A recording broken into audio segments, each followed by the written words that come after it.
میں اکثر کہا کرتا ہوں تقلید اور عدم تقلید پر بڑی بحث ہوتی ہے، ہاں، اور اس کو مسلکی اختلاف سمجھ کر ہم نظر انداز کر دیتے ہیں۔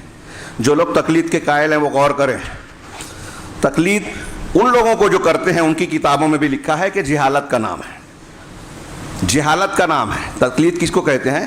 بغیر دلیل کے نبی کے علاوہ کی بات کو مان لینا۔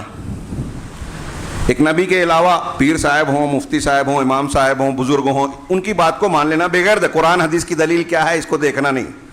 وہ بحث کرتے ہیں کہ آپ کی دلیل یہ، وہ دلیل یہ۔ جب آپ دلیل کی بات کرتے ہیں آپ تقلید کے دائرے سے باہر ہو جاتے ہیں۔ ان کے یہاں ابھی لوگ سمجھتے نہیں، جانتے نہیں، علماء جانتے ہیں، سر پیٹتے ہیں مقلدین کے۔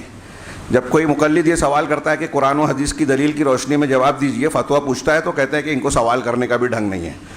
مقلد کو قرآن حدیث کی ضرورت ہی نہیں ہے، یہ وہ کہتے ہیں لیکن عوام سے نہیں کہہ سکتے۔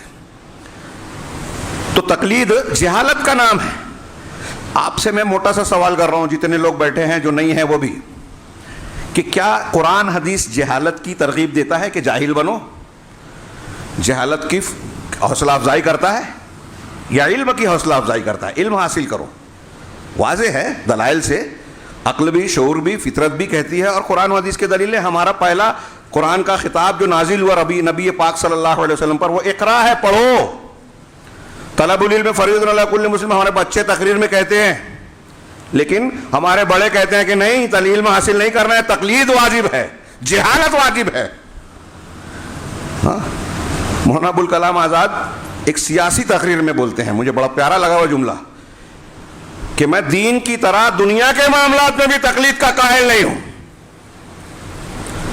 اور آج مسلمان دنیا میں تو چل رہا ہے آزادی کے ساتھ، یہود و نصارہ کے تو باپ دادا کا طریقہ چھوڑ کے یہود و نصارہ کا طریقہ ہے۔